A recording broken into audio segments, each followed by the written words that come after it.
jumping into the crowded room. This is season 1, episode 9. One more episode to go, and then we're going to be wrapping up this wonderful show. I believe now we're getting into the trials of Tom Holland, and now we're going to, Tom Holland, and now we're going to find out what's going to happen with this case. Now, if you would like to see this in full reaction, of course you can. For the second and third tier here on this platform, there will definitely copyright mash, as well as my other platform, Patreon. So please, guys, join one of those platforms today to be able to see this in a full reaction. Now, if you would like to support this channel for free, of course you can. If you guys just hit that like button, share, and don't forget to subscribe and comment down below. Doing all of those things does wonders for this video and does wonders for this platform. Now, without further ado, let's jump into the crowded room and find out exactly what the crowded room has got to give. You gonna get that? No, you get it. They're selling magazines. You got my suit? They said it's ready. I'll pick it up on the way home. That guy Stan called again. I told him you were with a patient. Yeah, I don't know, hon. It's tight. He said they let it out as much as they could. You screwing someone behind my back? Okay. Hello? I don't want you answering this phone until after the trial's over.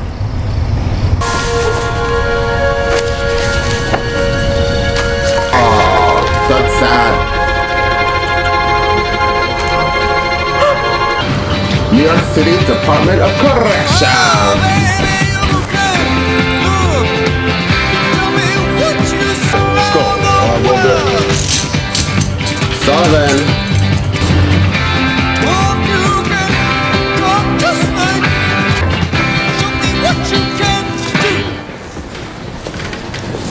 Your Honor, I just have a moment with my client. Come here. There's not a person in this courtroom whose opinion counts. Not yet, anyway. I can look like an upstanding citizen. That's the first nice thing he's actually shown. Burden of proof in this courtroom. It's on me. I welcome it. It's indisputable. Oh. Undeniable. Oh. There are witnesses. The only thing there isn't is doubt. The only reason this isn't a murder trial is because Daniel Sullivan is a lousy shot. They cannot deny the facts, so they will divert you from them by making unfounded and unproven claims. Multiple personality disorder. They might as well claim the defendant is a flying nun. Don't we all wish we could blame our mistakes on someone else? Run a red light, blame an altar. Every time someone committed a crime, they could simply say, wasn't me. Personal responsibility. We are responsible for our actions. Thank you. That was a good opening statement. No shot. Indisputable, undeniable, irrefutable. That's what she said. Well, here's a bedrock principle for you. He's innocent. He has the presumption of innocence. It is his right. Danny Sullivan didn't shoot anyone. Danny's a good kid, but he's a sick kid. Right. But instead of making flying nun jokes, which is easy, I kept an open mind, which is hard. We'll arrive at the same indisputable, undeniable, irrefutable conclusion that I did. He's got alters because he was hurt in unimaginable ways that broke him. They are real, and they are not Danny. Now, Danny's illness is rare, and it is the result of being exposed to sexual abuse as a child. This trial is about responsibility. But it's not personal responsibility. It's societal responsibility. Everybody has failed this kid, his parents, his teachers, his neighbors. So now it is on us to make it right. I am only asking that you spare him prison and instead send him to a hospital to get help. Take a 15-minute recess and then emotional. proceed to the state's witnesses. You were actually pretty good in there. Yeah, pretty good doesn't matter. And she ignored her subpoena, by the way, which is a crime. She's scared. She's guilty. To deny the abuse and admit to the crime, which would be bad. I am well aware. Technically, Danny never said that he was abused. He never told me that. Doesn't a mother have to love her kid, for Christ's sake? No, but in this case, that's what we have going for us. What? That she does love him. How do you describe your relationship with your stepson? Strained. The kids I see up at Osterville most never had a father. Not a real one. I wanted to be that for Danny. Kids have had every disadvantage. You wouldn't believe what they've survived in their homes, on the street. The thing I love about my job is they're still kids. You feel that way about Danny? Oh, I'll never give up on Danny, but he's not a kid anymore. You have any idea why he did what he did? I honestly don't. Horrible. Truth is, with Danny, there is no why. Why is just Danny. Did you report your stepson to the authorities? No, I love him like my own son. As 9 different witnesses identified Sullivan as the Rockefeller Center shooter. Toughest thing you learned. Oh my God. How did he seem? Thin? I don't know. It's not like we talked or anything. How'd I look? You're kidding, right? What? Just trying to do the right thing. Stop calling here. I'm not testifying. No. I meant to come see you. It's okay. I'm sorry. Maybe this is not your fault. I'm sorry.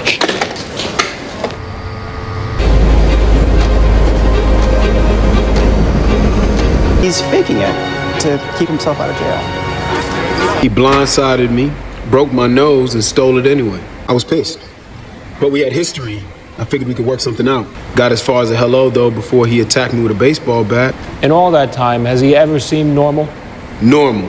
That boy's nuts. Craziest son of a bitch I know. I was scared. I'd never seen Danny like that before. You believed Danny Sullivan to be capable of murder? In that moment, yes. Was Danny ever violent with you? No. He ever make you feel unsafe? No. He was sweet. He was quiet, shy. He was a little all over the place. I'd like to refer the witness to Defense Exhibit 4. Recognize this drawing? Yeah, Danny drew it. He really cared about you, didn't he? I cared about him too.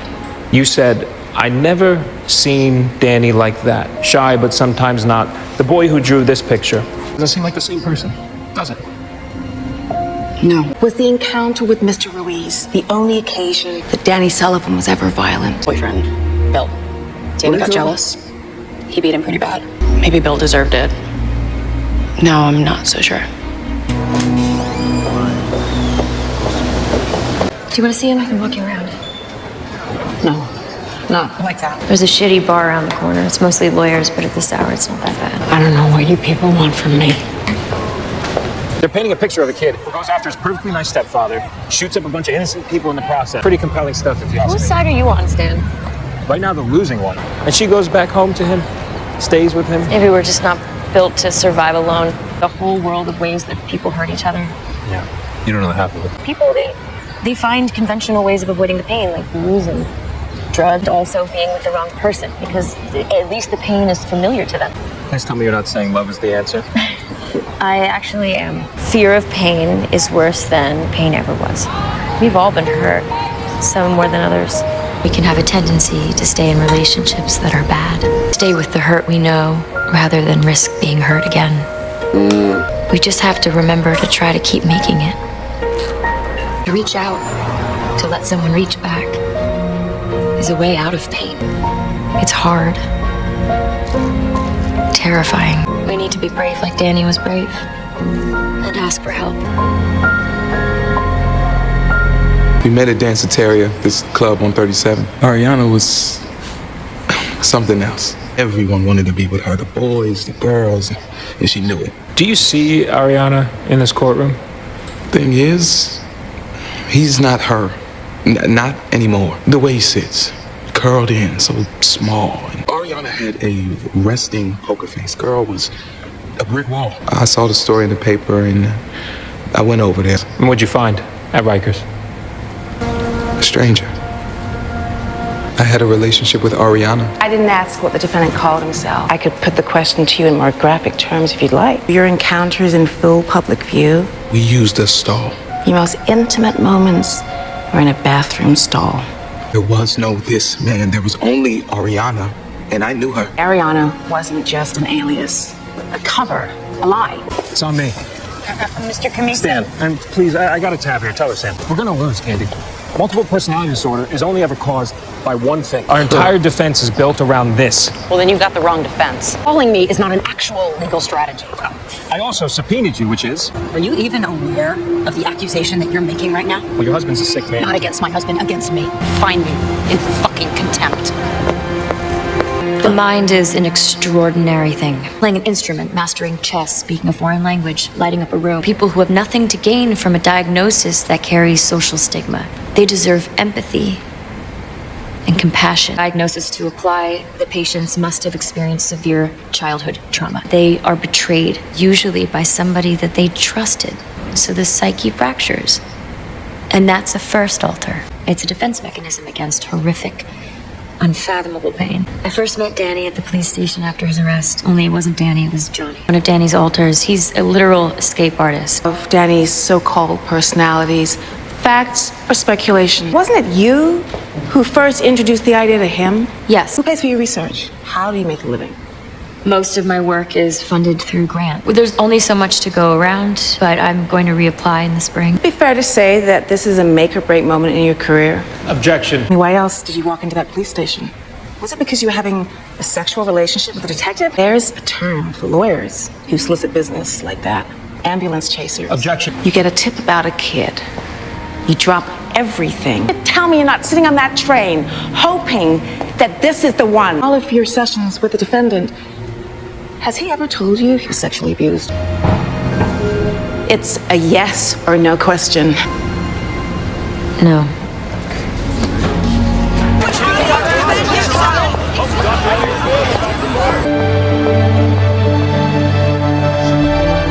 So you were just using him? Oh, shut the fuck up. He's working his ass off. He's falling apart. Who isn't? You're the ones who let him down. My heart is broken, but my conscience is clear. So's mine. I would never have blamed you. Never. Victims of abuse survive. They get away. Only to be abused again by somebody else. As children, they are forced to relate sexually. Predators are very adept at finding their prey. These cues can be chemical, psychological, behavioral, nonverbal. None of it is under the victim's control. You and Danny are your prey. And I suspect Marlon isn't the first predator in your life. And my heart breaks for you, it does. So no, I wouldn't blame you. My hope would be that if you take the stand, you might finally be able to stop blaming yourself. Marlon. Guilt or grief. Which one can you bear? You make too much bacon. It's not good for me. We gotta look out for each other. See ya. Oh, she's gonna take the stand.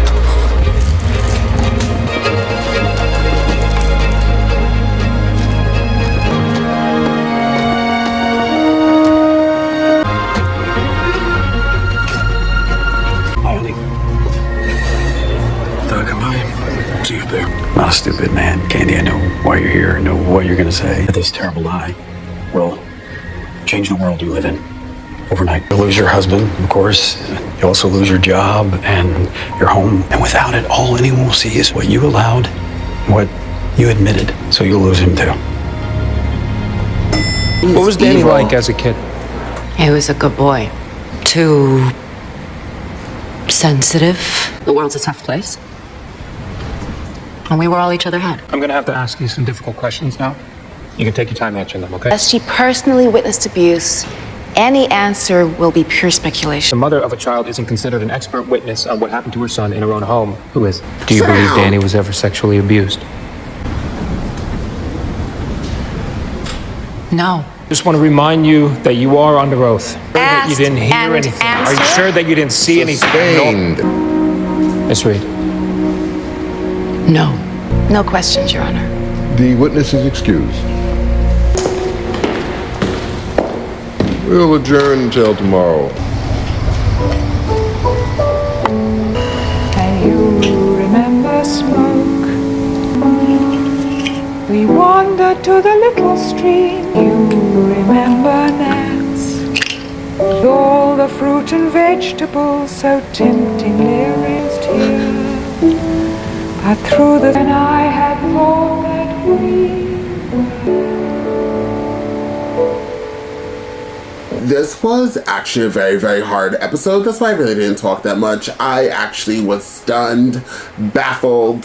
I think that's why subconsciously I was trying to avoid finishing this up because I knew it would start to get real. I just didn't know how real it was going to get. Not only... Okay, let me say something. And I'm kind of tired of being politically correct. If you want me to be honest with you. When I have a child... I will do anything and everything for my child. I will literally rip your face apart and light it on fire for the world to see. If you want to see the evil side of me, mess with my child. I don't understand.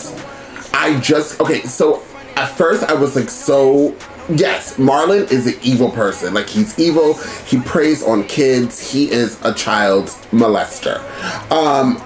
And then I started really getting angry at the mom. And then I started feeling empathy, sympathy for the mother because obviously it seems as if she was also a victim of, even before her being with Marlon, she was a victim of abuse, okay? So then I was like, damn. And then when I saw her there and packing, I was like, oh, she's gonna do the right thing. And he got her into that elevator, said a few words, and then she went back over there, and when she said no, I thought she was gonna say, I don't guess if he was abused. I thought she was gonna drop one of those. And then when she was walking away, I still had high hopes that she was gonna stop, turn, and then tell the truth. Never happened. She left, went back, and then when I saw her cooking, I was angry. But then I was like, she's gonna kill him. She's gonna kill him, but I'm still angry. Why would she kill him and not tell the cooked, made food, and whatever. So the mother, I feel like, is the worst person in this show. I think she's okay. So and then somebody's gonna be like, well, he abuses children and she was abused. Okay. Now, girl, not only did you find out about it, then you stayed with him and he continuously did it. I don't know when, we actually don't know the timeline of when she actually found out that her son was being abused, but she found out, and then she's still with him currently as her son is in prison, facing life in prison. I'm pretty sure that's what they were saying, which is kind of weird. Like, I feel it's a very, very crazy conviction. Life in prison for shooting 3 people, wounding 3 people. Like, I would understand like 30, 40 years, which is almost like a life prison because your whole life is pretty much in there. But like a life with no parole, I don't even know if they said that part, but damn, that's crazy. But yeah, so it's just kind of insane to me that she is doing this. And then somebody could say, okay, well, you know, for abuse victim, you haven't been abused.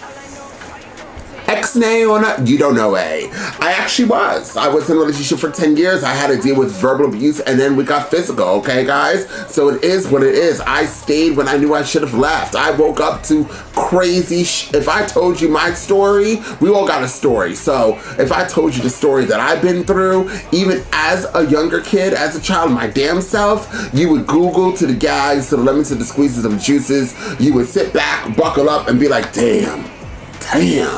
So, let me let you guys know, there is pain and there is stories in everybody, and that's what makes you who you are.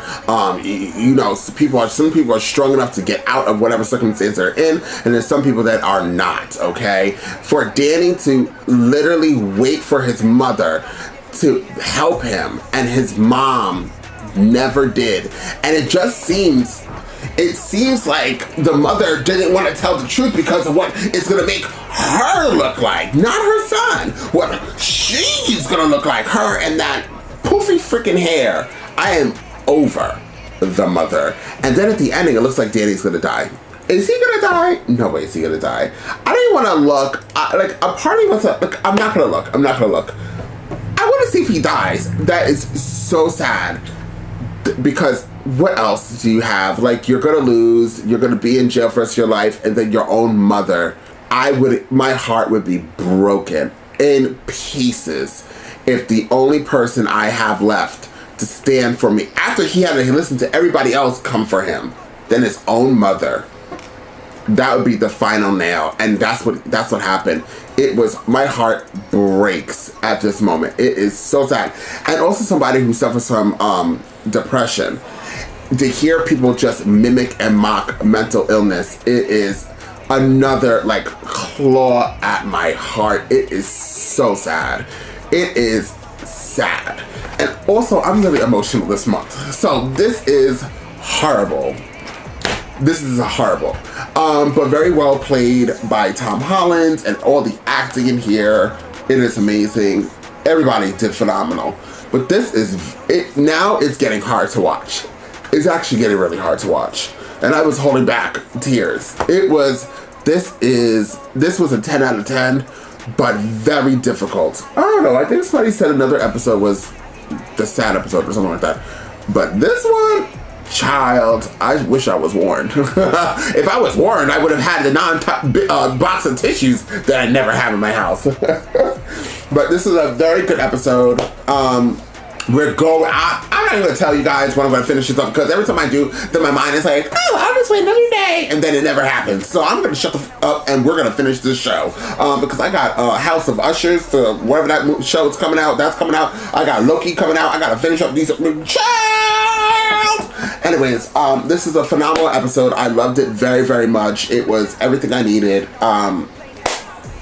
Amazing. Now I gotta place this animation somewhere, so I'm about to repeat myself in the outro that I said in the intro. So I hope you stay here for the outro, because I'm about to do the same thing that I did in the intro. If you would like to support the channel for free, please hit that like button, guys, share, and don't forget to comment down below. I promise you doing all three things. There's one is for this video, there's one is for this platform. If you want to know when I drop all of my latest reactions, hit that notification bell. Bing! It's right next to the subscribe bell. Bing! And I will see you guys next time with more The Crowded Room.